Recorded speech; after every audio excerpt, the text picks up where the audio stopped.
Assalamualaikum warahmatullahi wabarakatuh. Saya akan menjelaskan kembali mengenai materi yang telah dijelaskan oleh Dr. Sihabuddin MSI. Materi yang akan saya jelaskan yaitu mengenai penyusunan bahan ajar dan rubrik penilaian. Untuk tujuannya, yang pertama, peserta dapat memahami teknik penyusunan dan pengembangan bahan ajar. Lalu yang kedua, peserta dapat memahami pengembangan evaluasi dan rubrik penilaian. Untuk pokok bahasan, yang pertama, teknik penyusunan buku sebagai bahan ajar. Yang kedua, tahap pengembangan dan penyusunan buku sebagai bahan ajar. Yang ketiga, lembar evaluasi bahan ajar. Lalu yang keempat, rubrik atau kriteria dalam penilaian. Teknik dalam penyusunan buku sebagai bahan ajar. Nah, sebelum membahas secara teknis dan khusus tentang penyusunan buku ajar, secara mendasar perlu dipahami.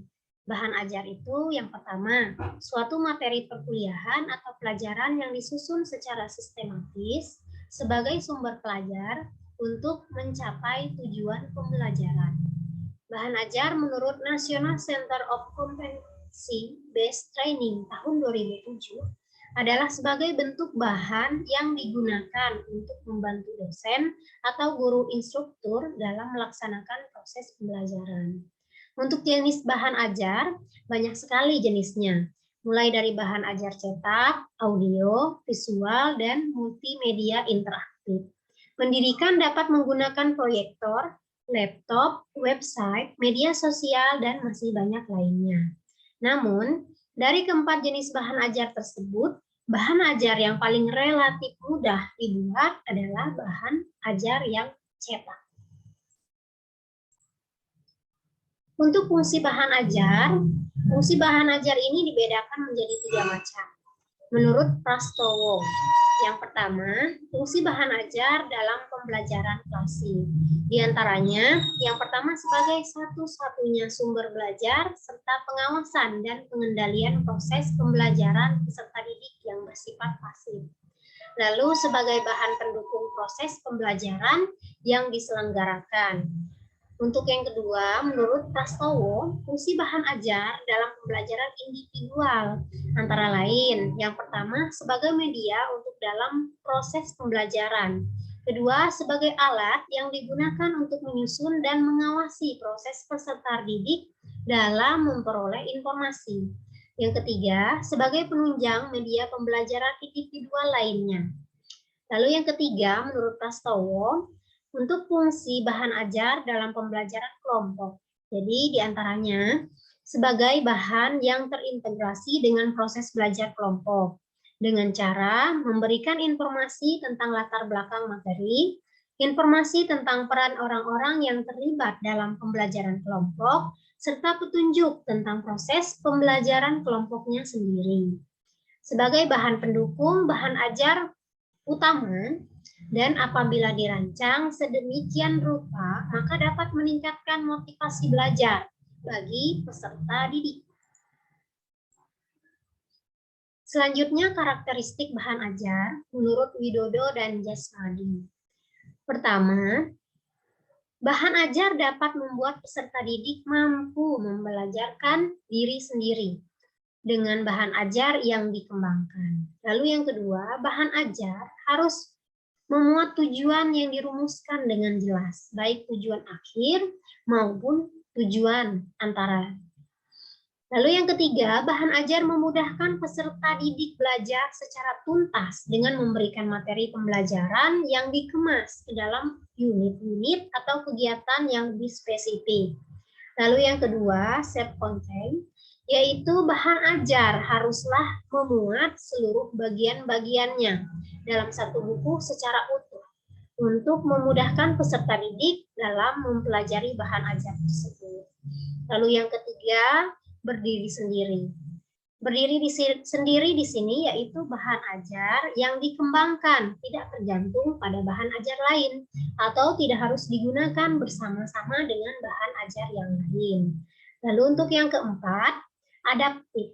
Adaptif yaitu bahan ajar hendaknya memiliki daya adaptif yang tinggi terhadap perkembangan ilmu dan teknologi untuk menambah pengetahuan peserta didik terkait perkembangan zaman atau lebih khususnya perkembangan ilmu dan teknologi. Lalu kelima, user friendly, yaitu bahan ajar selayaknya hadir untuk memudahkan peserta didik untuk mendapat informasi dengan sejelas-jelasnya.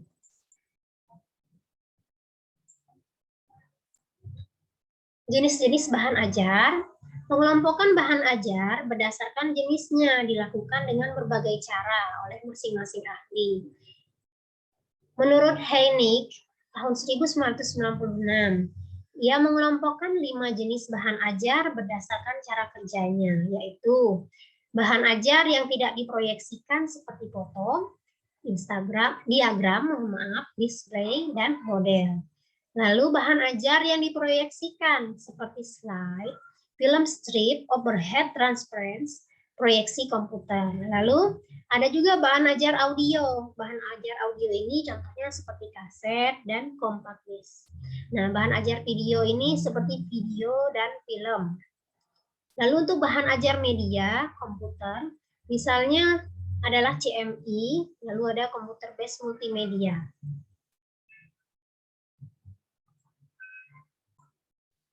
Lalu di sini ada menurut Ellington dan Rest tahun 1997, ia mengelompokkan 7 jenis bahan ajar berdasarkan bentuknya, yaitu ada bahan ajar cetak dan duplikatnya, misalnya handout, lembar kerja peserta didik, bahan belajar mandiri, bahan untuk belajar kelompok.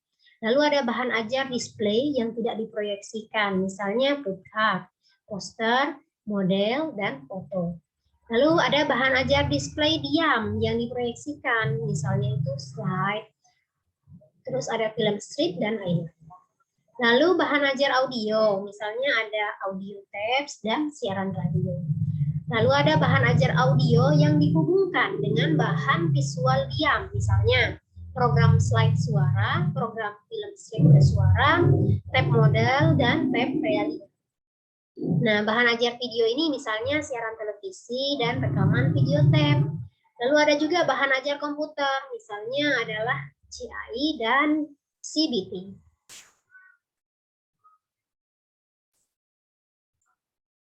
Selanjutnya di sini menurut Rountree, jenis bahan ajar ini dapat dikelompokkan ke dalam 4 kelompok berdasarkan sifatnya. Yang pertama ada bahan ajar berbasiskan cetak. Termasuk di dalamnya itu adalah seperti buku, pamflet, panduan belajar peserta didik, bahan tutorial, buku kerja peserta didik, peta, chart, foto, bahan dari majalah, dan koran. Lalu bahan ajar yang berbasiskan teknologi seperti siaran radio, slide, lalu ada film, dan siaran televisi. Nah, untuk bahan ajar yang digunakan untuk praktek atau proyek, seperti Kids Science, lalu ada lembar wawancara dan lembar observasi. Selanjutnya untuk bahan ajar yang dibutuhkan untuk keperluan interaksi manusia, terutama dalam pendidikan jarak jauh, misalnya adalah telepon salah satunya dan video konferensi. Jadi berdasarkan berbagai sudut pandang beberapa ahli, dapat dibagi dalam 2 kelompok besar. Yang pertama, jenis bahan ajar cetak itu adalah buku, modul, handout, dan lembar kerja. Lalu yang kedua, bahan ajar non-cetak. Bahan ajar yang dikembangkan dari barang sederhana. Bahan ajar ini diam dan display. Contohnya video, audio, dan overhead transparency. Di sini ada contohnya buku. Buku ini sebagai bahan ajar, dia merupakan buku yang berisi ilmu pengetahuan, hasil analisis terhadap kurikulum dalam bentuk tertulis. Buku disusun dengan menggunakan bahasa sederhana, lalu menarik, dilengkapi gambar, keterangan, lalu di dalamnya ada isi buku dan daftar pustaka. Buku ini sangat membantu bagi guru maupun dosen dan peserta didik dalam mendalami ilmu pengetahuan sesuai dengan mata pelajaran atau mata kuliah masing-masing. Nah, secara umum, buku ini dibedakan menjadi 4 jenis menurut Prastowo dalam Lestari tahun 2011. Yang pertama, sumber buku. Sumber buku ini adalah buku yang dapat dijadikan rujukan atau referensi dan sumber untuk kajian ilmu tertentu. Biasanya berisi suatu kajian ilmu yang lengkap. Lalu yang kedua, buku bacaan, yaitu buku yang hanya berfungsi untuk bahan bacaan saja. Misalnya cerita, legenda, novel. Nah, lalu yang ketiga ada buku pegangan. Buku pegangan itu adalah buku yang bisa dijadikan pegangan oleh guru atau dosen atau pengajar di dalam melaksanakan proses pengajaran. Lalu yang keempat, buku ajar atau buku teks. Buku ajar atau buku teks ini adalah buku yang disusun untuk proses pembelajaran dan berisi bahan-bahan atau materi pembelajaran yang akan diajarkan. Selanjutnya ada handout. Handout adalah bahan tertulis yang disiapkan untuk memperkaya pengetahuan peserta didik. Guru atau dosen dapat membuat handout dari beberapa literatur yang memiliki relevansi dengan kompetensi dasar yang akan dicapai oleh peserta didik. Lalu ada modul. Modul ini adalah bahan ajar yang ditulis dengan tujuan agar peserta didik dapat belajar secara mandiri, tanpa atau dengan bimbingan guru atau dosen. Oleh karena itu, modul harus berisi tentang petunjuk belajar, kompetensi yang akan dicapai, isi materi pelajaran, informasi pendukung, latihan soal, petunjuk kerja, evaluasi, dan balikan terhadap evaluasi. Selanjutnya ada contohnya lembar kerja peserta didik atau LKS. Nah, LKS ini adalah materi ajar yang sudah dikemas sedemikian rupa secara terstruktur dan terarah, memuat materi, ringkasan, dan tugas yang berkaitan dengan materi, sehingga peserta didik diharapkan dapat belajar secara mandiri. Saya akan menjelaskan mengenai teknik penyusunan bahan ajar cetak. Beberapa ketentuan dalam teknik penyusunan bahan ajar cetak diantaranya itu judul atau materi yang disajikan dalam bahan ajar harus memuat kompetensi dasar atau materi pokok yang dicapai oleh peserta didik selama mengikuti proses pembelajaran. Lalu menyusun bahan ajar cetak, setidaknya ada 6 hal yang perlu dipahami. Yang pertama, susunan tampilan bahan ajar itu harus jelas dan tentunya harus menarik. Pada aspek susunannya, bahan ajar cetak ini sebaiknya disusun dengan urutan yang mudah. Judulnya harus singkat dan padat. Terdapat daftar isi, lalu struktur kognitifnya juga harus jelas, serta terdapat rangkuman dan tugas pembaca. Lalu yang kedua, bahasanya harus menggunakan bahasa yang mudah. Lalu ketiga, mampu menguji pemahaman. Keempat, adanya stimulan seperti menarik untuk dilihat serta tulisan yang ada pada bahan ajar cetak ini mendorong si pembaca untuk berpikir dan menguji stimulan. Lalu yang kelima, nyaman untuk dibaca dan sajiannya haruslah terstruktur. Untuk yang keenam, materi instruksional menyangkut pemilihan teks, bahan kajian, dan lembar kerja atau worksheet.